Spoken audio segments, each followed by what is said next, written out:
നിയമസഭാ തെരഞ്ഞെടുപ്പിനുള്ള കോൺഗ്രസിന്റെ ആദ്യഘട്ട സ്ഥാനാർത്ഥി പ്രഖ്യാപനം ഈ മാസം 22-ന് ശേഷം. സിറ്റിംഗ് സീറ്റുകൾക്കും സംവരണ സീറ്റുകൾക്കും വട്ടിയൂർക്കാവ് സീറ്റിലെ സ്ഥാനാർത്ഥിയെയും ആദ്യഘട്ടത്തിൽ പ്രഖ്യാപിക്കും. KPCC പ്രസിഡന്റ് സണ്ണി ജോസഫ് മുന്നൊരുക്കങ്ങൾക്കായി ഡൽഹിയിൽ എത്തിയിട്ടുണ്ട്. സണ്ണി ജോസഫിനെ KPCC അധ്യക്ഷ സ്ഥാനത്ത് നിന്ന് മാറ്റില്ല.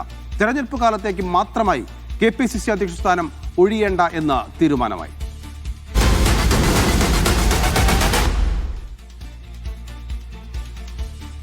വിവരങ്ങളുമായി D ധനസുമോദാണ് ചേരുന്നത്. സുമോദ്, വളരെ പ്രധാനപ്പെട്ട തീരുമാനങ്ങളിലേക്ക് കോൺഗ്രസ് മാറുകയാണ്. സണ്ണി ജോസഫിനെ മാറ്റില്ല എന്നുള്ളതാണ് ഏറ്റവും പ്രധാനപ്പെട്ട തീരുമാനം. കെ മുരളീധരന്റെ സ്ഥാനാർത്ഥിത്വം അടക്കമുള്ള പ്രഖ്യാപനം എപ്പോഴാണ് ഉണ്ടാവുക?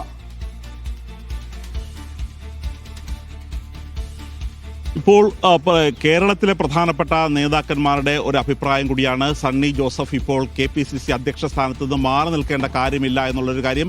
ഇതിന് ഒരു കാരണമായി പറയുന്നത് നേരത്തെ രമേശ് ചെന്നിത്തല KPCC അധ്യക്ഷനായിരിക്കെ അദ്ദേഹം ഹരിപ്പാട് മത്സരിച്ച് കഴിഞ്ഞപ്പോൾ ഒരു കാരണവശാലും KPCC അധ്യക്ഷ സ്ഥാനത്ത് നിന്ന് അദ്ദേഹം ഒഴിയുന്നതിനെ കുറിച്ച് ചിന്തിച്ചതുപോലുമില്ല. അദ്ദേഹം വീണ്ടും മത്സരത്തിൽ ജയിച്ച് MLA ആയി തുടർന്നപ്പോഴും KPCC അധ്യക്ഷനായി തന്നെ തുടരുകയായിരുന്നു. ആ മാതൃക തന്നെ സ്വീകരിക്കണം എന്നാണ് ഇപ്പോൾ ഏകദേശം തീരുമാനമായിരിക്കുന്നത്. ഇക്കാര്യം സണ്ണി ജോസഫ് ഇന്ന് നടക്കുന്ന കൂടിക്കാഴ്ചയിൽ ഹൈക്കമാൻഡുമായി വ്യക്തമാക്കും. ഇതുകൂടാതെ മറ്റൊരു ചിന്ത വന്നിരിക്കുന്നത് നേരത്തെ കൊടിക്കുന്നിൽ സുരേഷാണ് ഇക്കാര്യത്തിൽ വാർത്താ സമ്മേളനം നടത്തിയപ്പോൾ പറഞ്ഞത്, സാധാരണ തെരഞ്ഞെടുപ്പിൽ മത്സരിക്കുമ്പോൾ അവർ MLAയോ MPയോ ഏത് പദവി സ്വീകരിച്ചാലും അവർ മാറി നിൽക്കുന്ന ഒരു രീതിയാണുള്ളത്. ഉദാഹരണത്തിനായി പറഞ്ഞത്, കെ സുധാകരൻ മത്സരിച്ച സമയത്ത് കണ്ണൂർ ലോക്സഭയിലേക്ക് മത്സരിച്ച സമയത്ത് MM ഹസന് ചുമതല നൽകിയിരുന്നു. ആ രീതിയിലൊരു താൽക്കാലിക ചുമതലയെങ്കിലും നൽകണം എന്നുള്ള ഒരു ആവശ്യമായിരുന്നു ഉയർന്നിരുന്നത്. പക്ഷേ കോൺഗ്രസ് തെരഞ്ഞെടുപ്പിനെ നേരിടുന്നത് സണ്ണി ജോസഫിന്റെ ഒരു നേതൃത്വത്തിൽ തന്നെയായിരിക്കും എന്നുള്ള ഒരു കാര്യത്തിലാണ് മുതിർന്ന നേതാക്കന്മാർക്ക് ഇടയിൽ ഒരു ധാരണയായിരിക്കുന്നത്. മാത്രമല്ല, തെരഞ്ഞെടുപ്പിന് ശേഷം പുതിയ KPCC പ്രസിഡന്റ് വരികയാണെങ്കിൽ അത് സണ്ണി ജോസഫിന്റെ കൂടി ഒരു അംഗീകാരവും അദ്ദേഹത്തിന്റെ കൂടി ഒരു നിർദ്ദേശം കൂടി പരിഗണിച്ചുള്ള ഒരു KPCC പ്രസിഡന്റ് ആയിരിക്കും ഉണ്ടാകുക എന്നുള്ള ഒരു ധാരണയിലേക്കാണ് എത്തിയിരിക്കുന്നത്. ഇതിൽ അന്തിമമായി തീരുമാനിക്കേണ്ടത് ഹൈക്കമാൻഡാണ്. എങ്കിൽ പോലും ഈ അഭിപ്രായം ഇന്ന് സണ്ണി ജോസഫ് അറിയിക്കും. രണ്ടാമത്തെ ഒരു പ്രധാനപ്പെട്ട വിവരം, 22-ാം തീയതിയാണ് കേന്ദ്ര തെരഞ്ഞെടുപ്പ് സമിതി നടക്കുന്നത്. ഈ സമിതിയിൽ തന്നെ ആദ്യഘട്ട സ്ഥാനാർത്ഥി പട്ടിക അന്തിമമായി പ്രഖ്യാപിക്കാനുള്ള ഒരു തീരുമാനത്തിലാണ് എത്തിയിരിക്കുന്നത്. അതായത് നേരത്തെ സംവരണ മണ്ഡലങ്ങളിലും സിറ്റിംഗ് മണ്ഡലങ്ങളിലും സ്ഥാനാർത്ഥികളെ ആദ്യഘട്ടത്തിൽ പ്രഖ്യാപിച്ചാൽ മതി എന്നാണ് തീരുമാനിച്ചിരുന്നത്. പക്ഷേ ഇപ്പോൾ വട്ടിയൂർക്കാവ് കൂടി ആദ്യഘട്ടത്തിൽ പ്രഖ്യാപിക്കുന്ന ആ പട്ടികയിൽ ഉൾപ്പെടുത്തിയിരിക്കുകയാണ്. വട്ടിയൂർക്കാവിൽ മത്സരിക്കുന്നത് കെ മുരളീധരൻ തന്നെയായിരിക്കും. കെ മുരളീധരനെ കൂടി ആദ്യഘട്ടത്തിൽ മത്സരിപ്പിക്കാം എന്നാണ് ആദ്യഘട്ട പട്ടികയിൽ ഉൾപ്പെടുത്താമെന്നാണ് തീരുമാനിച്ചിരിക്കുന്നത്. കാര്യം അവിടെ ഇതിന് തർക്കങ്ങളില്ലാത്ത സ്ഥിതിക്ക് കാലകൂട്ടി പ്രചരണം നടത്താനും ആ സീറ്റ് പിടിച്ചെടുക്കാനും CPMന്റെ സിറ്റിംഗ് സീറ്റാണ്, അത് പിടിച്ചെടുക്കാൻ വേണ്ടി കെ മുരളീധരനെ നിയോഗിക്കുകയാണ്. അതുകൂടി 22-ാം തീയതി നടക്കുന്ന ഈ കേന്ദ്ര തെരഞ്ഞെടുപ്പ് സമിതി യോഗത്തിൽ മല്ലികാർജ്ജുന ഖാർഗെയും രാഹുൽ ഗാന്ധിയും അടക്കമുള്ള നേതാക്കന്മാർ പങ്കെടുക്കും.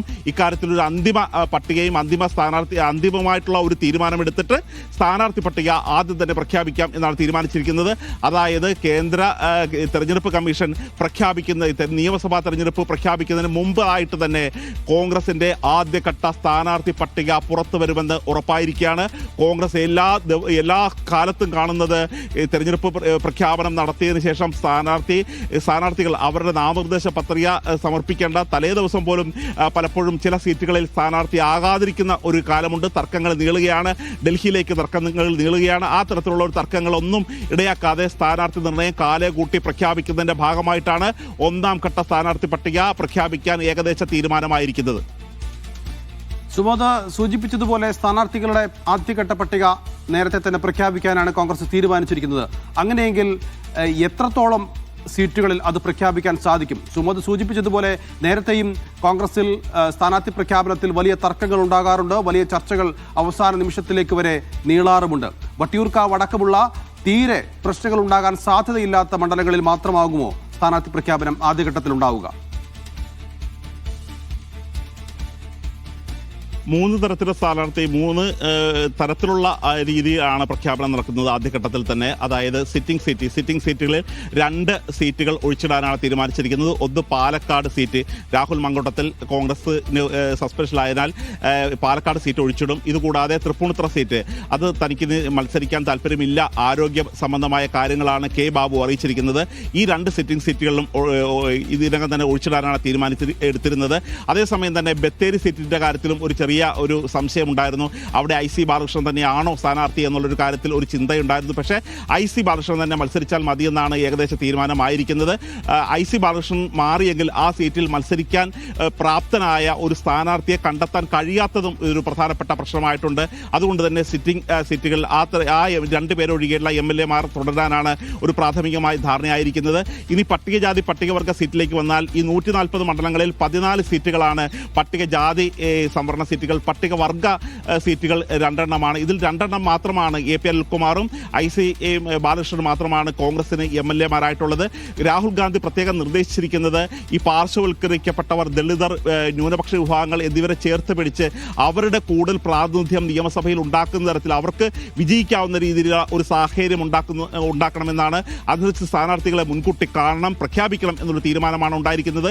അതിൻ്റെ കൂടി അടിസ്ഥാനത്തിലാണ് സിറ്റിംഗ് MLA മാർക്കൊപ്പം സംവരണ സീറ്റിലെ കൂടി സ്ഥാനാർത്ഥികളെ പ്രഖ്യാപിക്കാനായിട്ട് ഇപ്പോൾ തീരുമാനിച്ചിരിക്കുന്നത്. ഇതുകൂടാതെയാണ് ഇപ്പോൾ വട്ടിയൂർക്കാവ് ഉൾപ്പെടെയുള്ള നേരത്തെ പ്രഖ്യാപിക്കേണ്ട മണ്ഡലങ്ങളിലെ കൂടി സ്ഥാനാർത്ഥികളെ പ്രഖ്യാപിക്കുന്നത്.